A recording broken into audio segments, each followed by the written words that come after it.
Alright, there we go. So there are my Copic markers and my Joker illustration there. So let's just crack right in. So since the Joker is mostly a white-skinned sort of character, I'm going to use cool grays for the initial rendering of his skin here. So starting with a cool gray number 1, just to get in a base coat.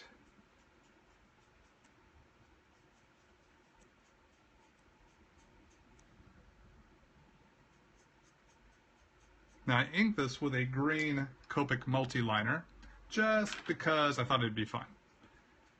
Just thought I'd give it kind of a cool look. So that's why all the line art is green.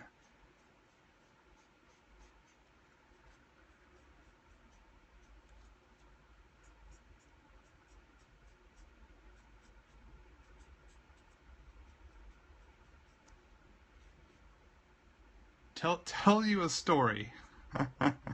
Tell you a story. Wow.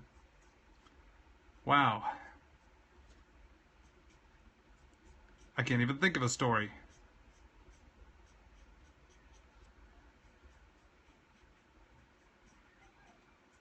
That would be easy to tell.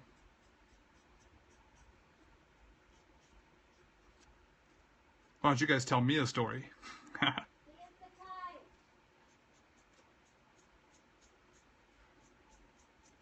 You know, actually, I got a story I could probably tell. It's a story I told on my, I believe I've told this on my YouTube channel, or it'll be a story to come on my YouTube channel. It's hard to remember what questions I've answered on YouTube and which ones I haven't. But this is a story that I feel is a very critical one in the direction of my career, because I get a lot of young artists and up-and-coming artists and soon-to-be comic book artists asking for advice about comics and the industry and art and style and things like that. So I want to share with you guys a story that changed the direction of my career at an early stage of my pursuing my career in being a comic book artist, and a big lesson I learned in the early days. Now, some of y'all might have heard this story. I apologize if you're hearing it again. But I'm going to tell it anyway. So let's see. This was back when I was trying to break into comics as a young artist, still in art school. The Art Institute of Dallas is where I attended back in the 1990s, and comics were starting to blow up big time with guys like Jim Lee and Todd McFarlane and Rob Liefeld and Mark Silvestri just blowing up the Marvel Comics scene, and just about to start Image Comics. So I was working on my comic book portfolio, and at that time I was doing funny animal stuff. Ninja Turtle type stuff, Usagi Yojimbo, things like that. Peter Porker, the Spectacular Spider-Ham. This was my jam. This was the area in comics I was wanting to break into. And so Stan Sakai, creator of Usagi Yojimbo, was going to be at the Dallas Comic Book convention that year. They usually held those conventions 3 times a year, so I'd go to every one and take my portfolio to get critiques. So I was very excited to meet Stan Sakai, because he's a legend in the world of funny animal comics. I mean, he is one of the top guys that has made a lifelong career off of doing funny animal comics. So I was excited to show him my portfolio and get some information. So I finally got to meet Stan, and he was kind enough to take a look at my portfolio and offer me some critiques. But it was like a quick critique. I don't even remember what he said about my art, but I remember what he said about what to think about for my career. And his parting words to me were, keep in mind that funny animal comics is a very small niche it's a very small subgenre of comics. So that means there aren't going to be as many jobs. He goes, now if you love doing funny animal comics, then go for it. They said you might want to consider traditional superhero comics. You might want to consider, stuff that you can hopefully get work at Marvel or DC, because there are a lot more jobs there than just the few funny animal comics that are out there. It might stand a better chance of landing a gig. So I thanked him for his time and for his sage advice. And later that day, that weekend, when I got back to my apartment, I was thinking about what Stan had said. I was contemplating, his advice about pursuing or considering drawing traditional superhero stuff. So that was a C, cool gray 3 there. I was using to darken up there. I'm going to kick it up to a little 5 action here now. So I was for some heavier shadows. So I was thinking about what Stan had said, and I was thinking to myself, why is it I'm pursuing the world of funny animal comics? Why am I not even trying to do traditional superhero comics? So it was a real soul-searching sort of moment right then. Gonna kick in a little warm gray number 1. And I realized in that moment a big thing that was going on inside of me. I was doing funny animal comics because I could, draw a humanoid kind of body. As easy for me to put a anthropomorphic animal head on top of that body. I felt comfortable doing that. And the only reason I was doing that really was not the only reason I should say, but a big reason why I was doing that was beyond my interest and enjoyment and fandom of funny animal stuff like Ninja Turtles and Peter Porker and Spectacular, or the Usagi Yojimbo, was that I did not feel confident drawing human faces, drawing eyes and noses. How do you make a nose stick off a face? How do you draw ears? That stuff was what I felt too hard to do. So I was avoiding it. I was avoiding the challenging thing that was before me. I didn't want to fail. I didn't want anyone to say, that looks like garbage, Todd. So I figured if I just don't do that, then no one can tell me I'm doing it wrong. But I was not allowing myself to be challenged. I was not allowing myself to grow as an artist. I was turning a blind eye to that which was difficult for me. And really robbing myself of an opportunity towards work. So I really appreciate what Stan had said, and it's like, okay, well, what am I going to do? Am I going to keep going in this direction? And am I going to keep trying to just stick with funny animal stuff and never try to draw traditional superhero stuff? Or am I going to, take that chance of running the risk of rejection, of people saying my work looks bad or is garbage? Am I going to just, am I going to let fear stop me? So that day, I pulled out my sketchbook and I drew my first in a long line of series of traditional superheroes. I created actually a character called Sprince McAfee that you might have read in my Wild Guard comics. Sprince McAfee is now a member of the Ultra Mega Super 5 in my Wild Guard comic book series, my creator-owned series Wild Guard. So he was the very first character I created. And I gotta admit, he looked really cartoony. Looked like something from Mad Magazine more so than a Justice League or X-Men comic. But it was my first step towards a larger world. So from there on, I kept honing and working on those problem areas. I studied facial features. I paid extra attention in my life drawing classes at Art Institute. I continued to show my portfolio at comic book conventions, and the more traditional stuff that I started working on. And I just started working on traditional superhero sample pages. That's all I did. I left funny animals behind so that I could pursue. See, that was a warm number 2 there. Gonna downshift to a cool 0 here to shape out this side of his head. So I started focusing on doing sample pages of traditional superhero stuff.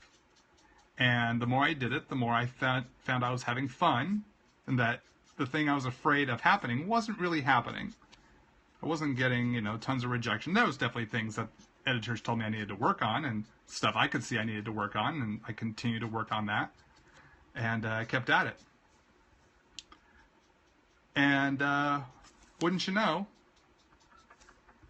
I started getting work. Well, my first paid published job, as many of y'all have heard in my past YouTube videos or Periscopes, was a Marvel Comics assignment for What the humor comic book Marvel did. I did an X-Men cover. That was my first paid published work at age 21.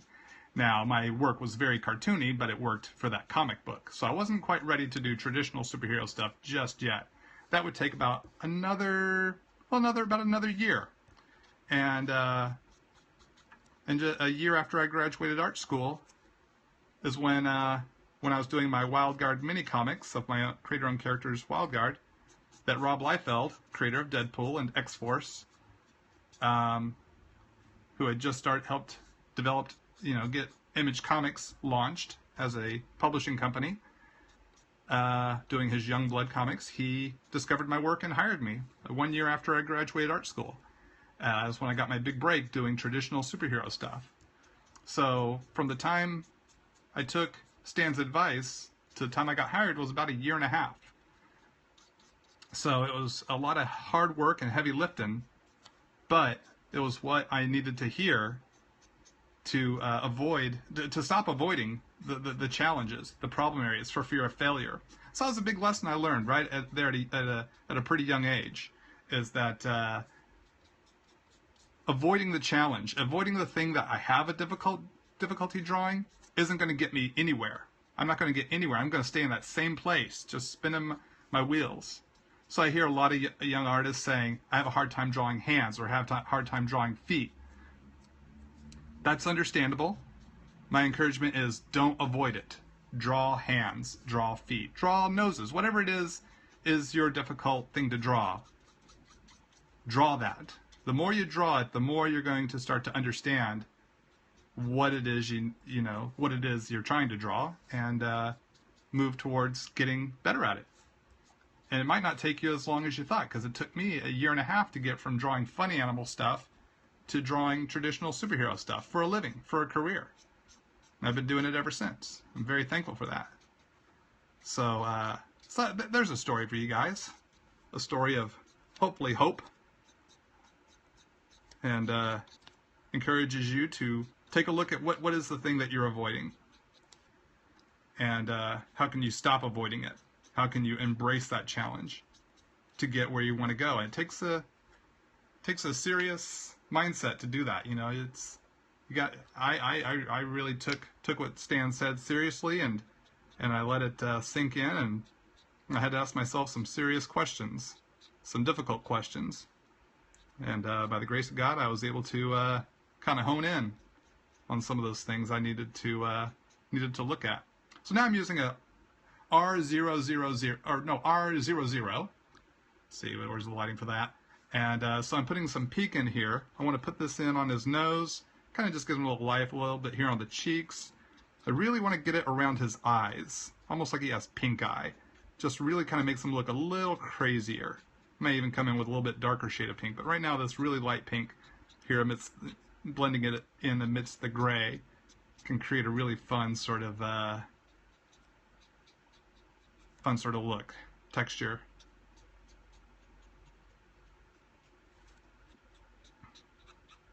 Pink on gray around eyes equals crazy. Just put a little pink here in his chin, not a lot, just a little bit, just to give him a little life. We want to keep most in a little bit here on the ears, and a little bit here on the Adam's apple. Yeah. If I feel I got a little too much pink in there, I can go in with my my cool gray, cool 0, kind of blend that out if necessary. Let's get a little bit darker pink, R20 here. Just want a little bit here on the tip of the nose, just a smidge. Here underneath the eyes. Darker pink on gray equals crazier.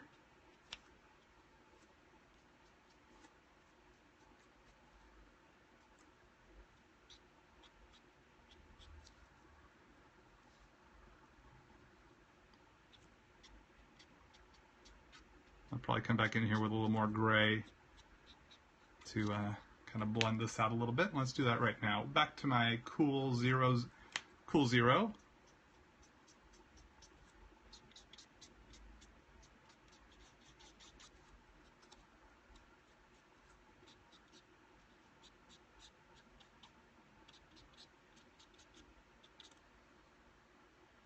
Yes, I used a green, someone asked here if I used a green Micron. I used a green Copic multi-liner for actually all the line art.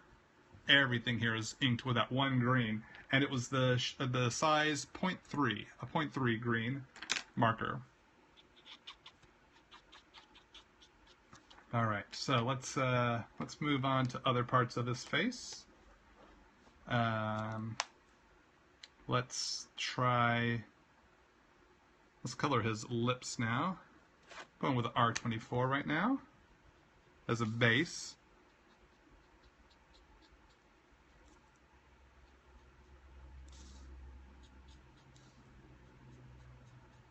I'm going to darken this up with darker shades, but this will just kind of get things going.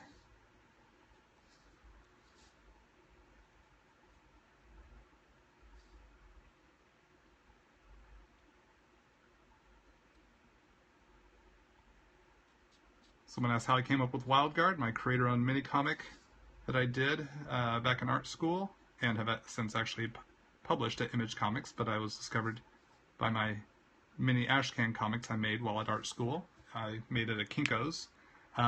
Came up with the idea for WildGuard watching the TV show Cops back in the 90s, before the big reality TV boom. I was a fan of the Cops show, which is technically reality TV. And I just imagined, what would it be like if the cameramen followed superheroes around instead of cops? So that was how I created WildGuard. It's as simple as that.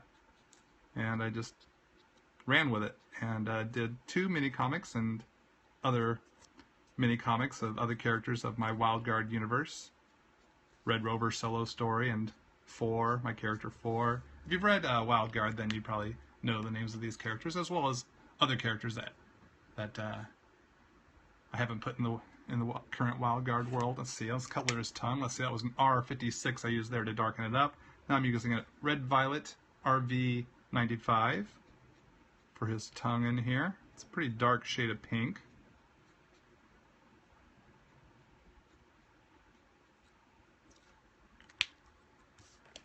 Let's get a little pink in his gums. What's good color? How about RV52? Yeah, that works. Well, let's go ahead and take care of his teeth. Now we want him to look a little unhygienic, so let's test out this yellow. That yellow is a little too dark. I want to kind of put a little bit of a yellow flavor onto his teeth. These yellows are a little too dark. I don't want them to come across too dark.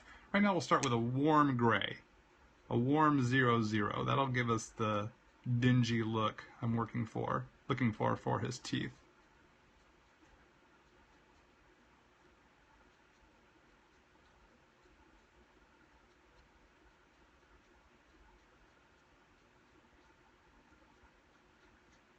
Don't want him to look too bright, so a warm gray is really going to dinge that out.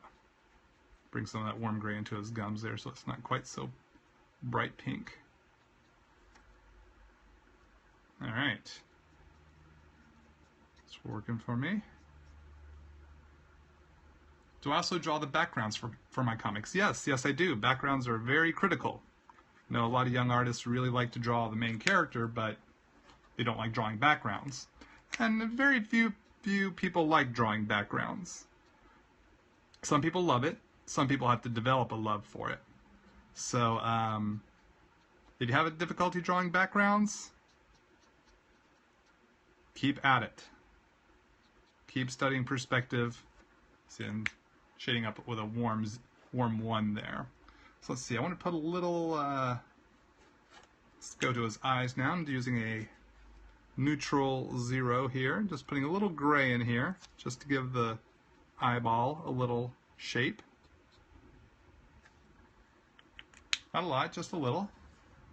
Let's see, let's put a little green here in the pupils. I want it kind of a muted shade of green. We'll try this yellow-green YG03 as my base. Let's come in with a little G43 now.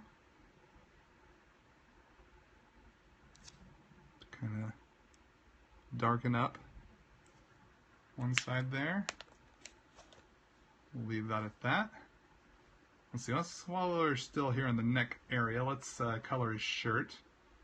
I want that kind of dingy as well. It's not the bright colored orange, purple, green that we used to see him in.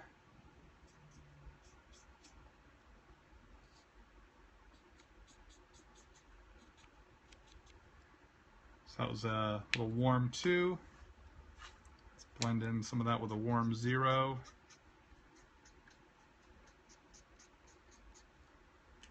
And let's come in with a little bit of neutral 3. Kind of changing gears here a little bit. Just for a bit of a shadow there. I just realized I didn't ink part of his tie here. Part that goes under the collar. There we go.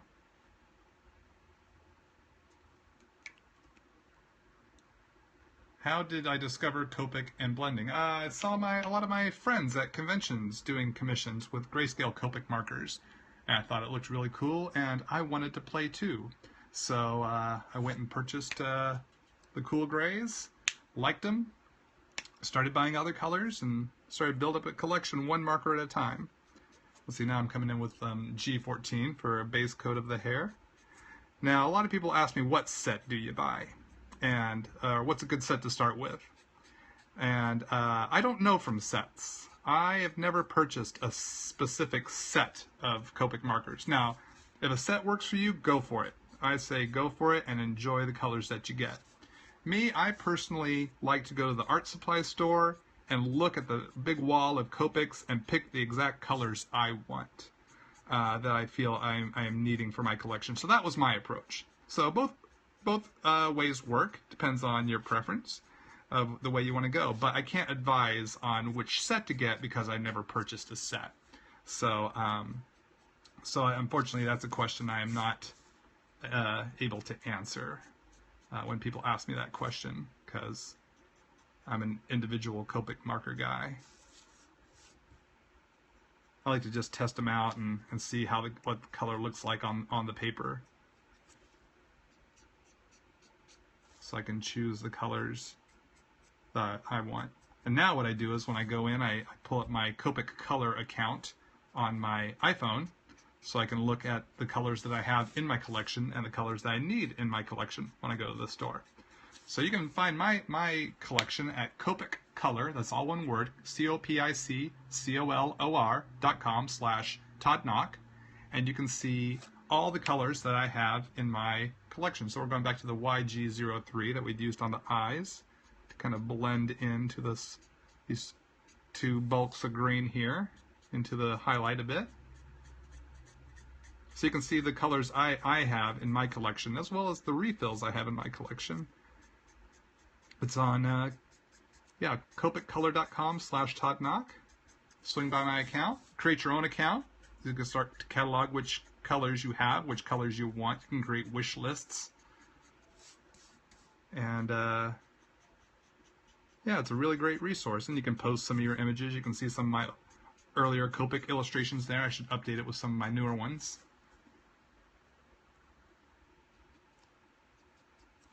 But it's a nice little resource. So let's come in with some shading with a YG45.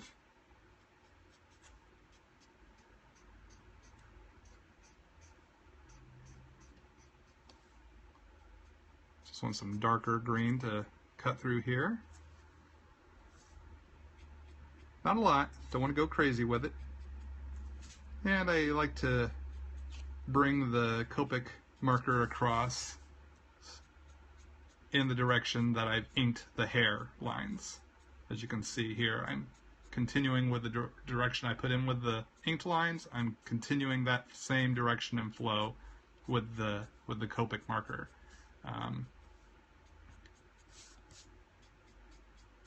keeps all the flow going in the same direction. Let's bring some of this dark into the eyebrows.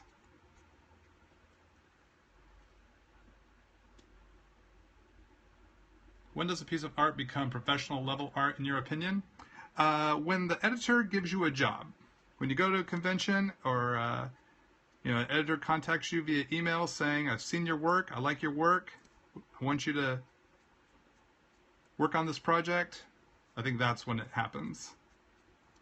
Kind of a simplistic answer, but really, I mean, that's it. I mean, we keep honing our skills in hopes of getting a job, and when we do get a job, that's kind of it. You've made your first break. Now, it's kind of slow going at starts. Like I said, I got my first job at age 21 while I was still in art school. And I bringing some of this YG03 down into the shaved part of his head a little bit, because those hairs would have kind of a little bit of that color. All right. So, but then it was still, I still had some work ahead of me. There still took some time for me to get working regularly. It was about another year and a half before I was working full time in the industry when I got working for Rob Liefeld. I did more small press stuff. I worked for some other small press companies doing bit work, a 3-page short story. Actually did a series for a brand new company that had started up in the image comics boom when all these small publishing companies started up and then quickly folded. I worked for one of those. Never got paid for all the work I did for them. But at that point, I was discovered by Rob, and since they hadn't finished paying, or that didn't pay me, they defaulted on payment and made the contract null and void. So I said, see you guys. I'm going to go work in the big time, work for Rob Liefeld. Since you've broken the contract, this contract is void, and I am free to move on. And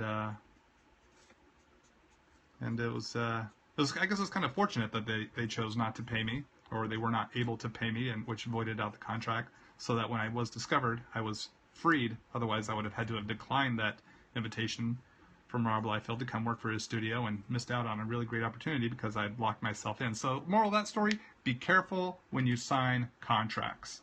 Have a lawyer look over it, even if it's a family friend who knows law, something. I know it's not easy to get a lawyer when we're young and starting out, but find some sort of legal advice before you commit to a contract, because those things can be binding, and you want to be careful not to lock yourself in on something that you don't want to be in on, or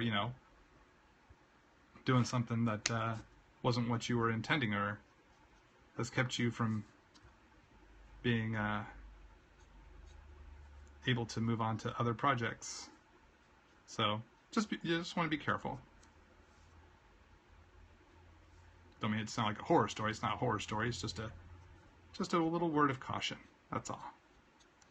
A little pink there in his brow as well. All right.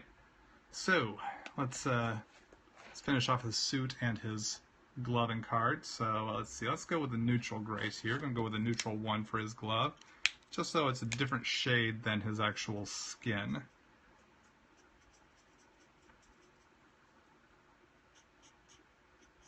Love drawing gloves. Gloves are a lot of fun to draw because the way the cloth wrinkles.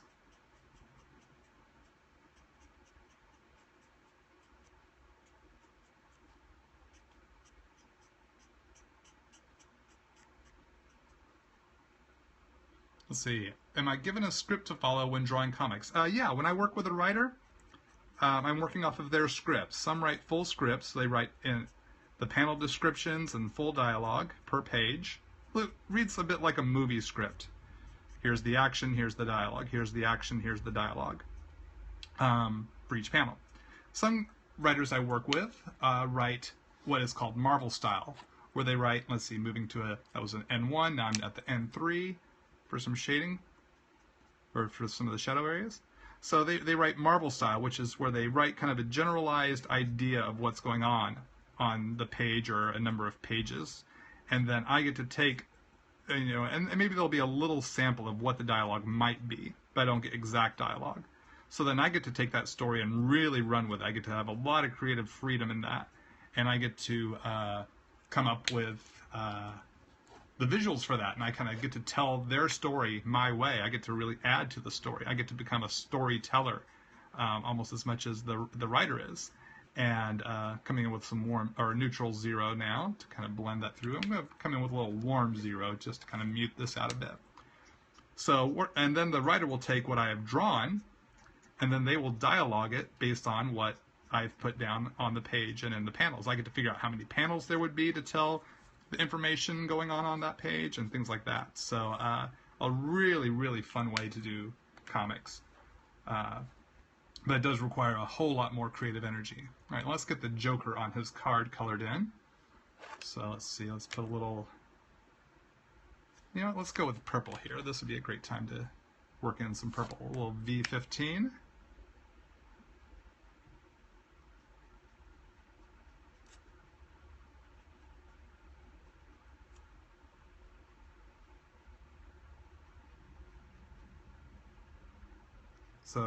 So to answer your question, yes, I do work off of a writer's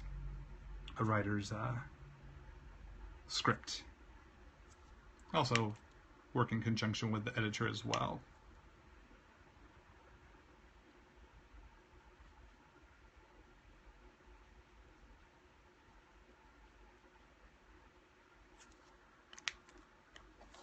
All right, so let's put the little green in the hair. Just using that YG03 again. Let's put a little bit of cool gray on the Joker's skin here on the card.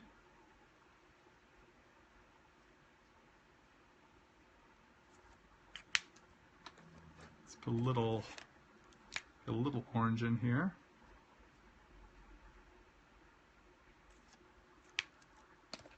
And a little gold for the bells.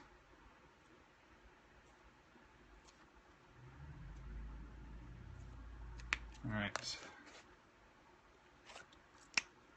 Got the little widow's peak there. There we go. So I put a little background color here on the card. Let's go with the warm, let's just go straight up warm 0. I was going to do warm 1, but I want to start off lighter, then go darker from there if necessary. I want the card to look a bit weathered. Now we'll come in with a little warm 1. How long have I been working with Copics? I've been working with Copics since 2009. Early 2009 was when I got my first group of cool and warm grays. Just bought the even colors, or the even tones I should say, at that time. And then liked them so much I quickly went out and got the odd numbered tones of the cool and warm ones. So 2009 was when I started. It's hard to believe it's been that long already. So let's see. So now for his suit here, we're going to do a gradation of neutral grays. So we'll start with a N7. Am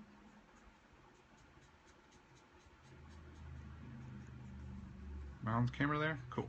Kind of notorious for going off a camera. Try not to do that.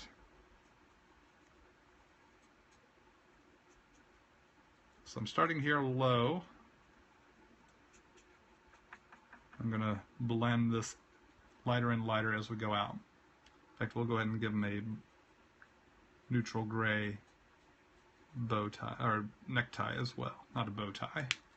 Though bow ties are cool from what I understand.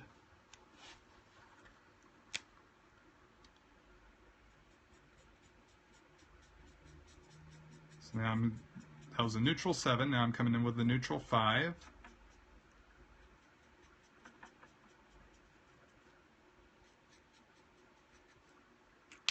And we're going to downshift to a neutral 4. Just a little bit. Shifting down again to the neutral 3.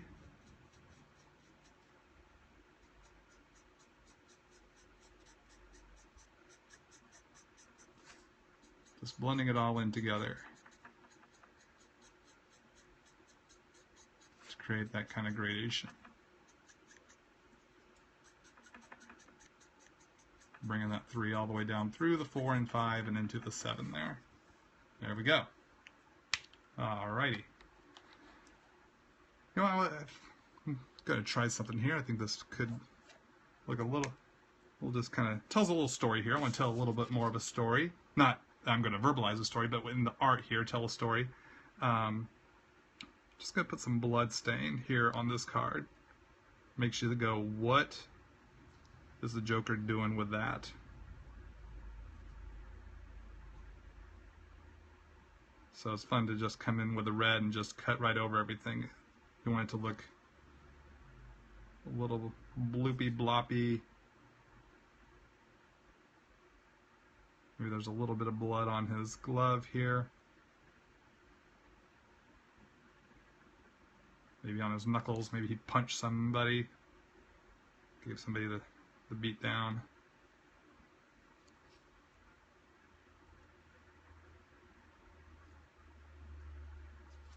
So you just do a little something like that, and now it's taking it to a whole nother level of creepy. All right, so let's see. Lastly here, let's fade in a background here. So I'm taking a black. Oh, and that color red there was the R56. Didn't want to use a straight up red. I wanted to use a little bit darker of a red to really give it more of a dried blood sort of look. Not a fresh blood, but a little bit dried. So when blood dries, it's always a little bit darker than you know, than what originally comes out. So we're just going to pull some black here. I'm taking the black all the way up to the line art. Not going to halo that this time. Just creates a different mood, and we certainly don't want to halo around the Joker because of the darkness of the character.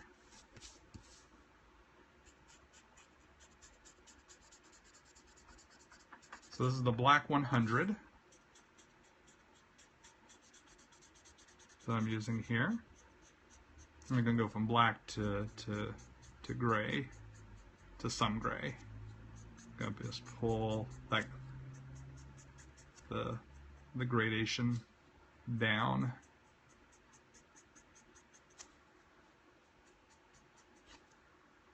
So moving from black to let's stay in the cool town. We'll go to cool 10, just a little cool 10. This is going to be really quick and subtle gradations. Like the black to the cool 10 is almost can't see the difference.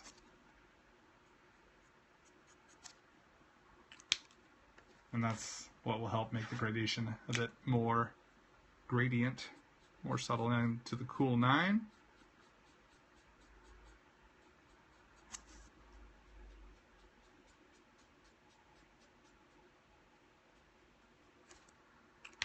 And we're going to move on down to the cool 8. Oops, not the broad tip, brush tip.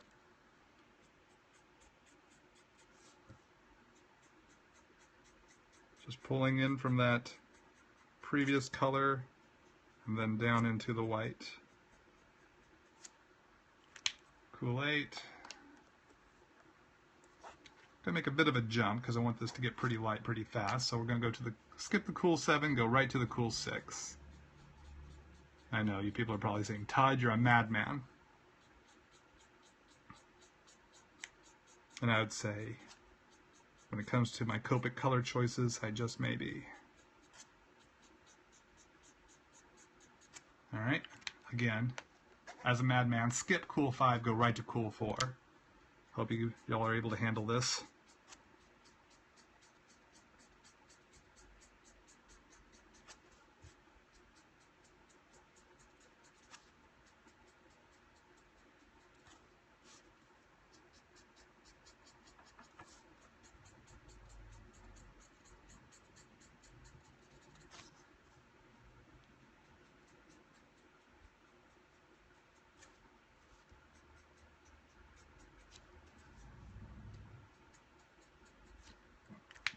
Alright, let's take it to the cool 3. Get my senses about me now. I didn't skip right to the cool 2. I went cool 3, cool 3.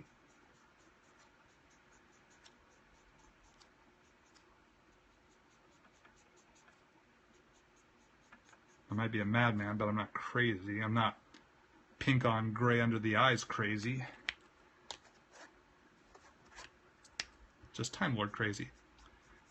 Send now to the Cool 2.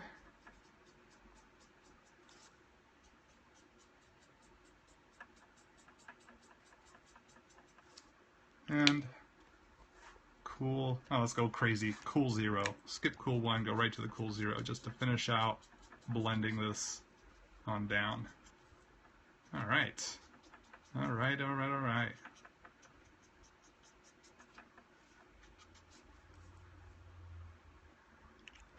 There we go. Huh. How about that? Let me, we'll just let this be. You know, sometimes you gotta know when to stop. This is it. We're done. We're done with this one. I'm gonna sign it up real quick here. I'm gonna use a white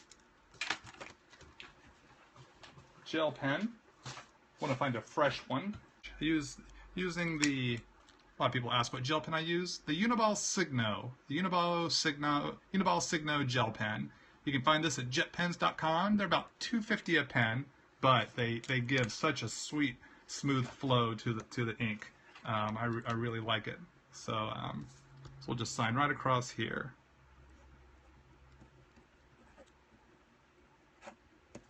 Then today's date is it's the 3rd, right? 03 of September 15. All right, and there we go. The Joker. Thanks so much for tuning in, guys. Thanks for watching here on YouTube. And if you are watching on YouTube, be sure to subscribe to my channel for future videos. You can see a scan of this shot on a link below in the video description. Thanks for tuning in, gang.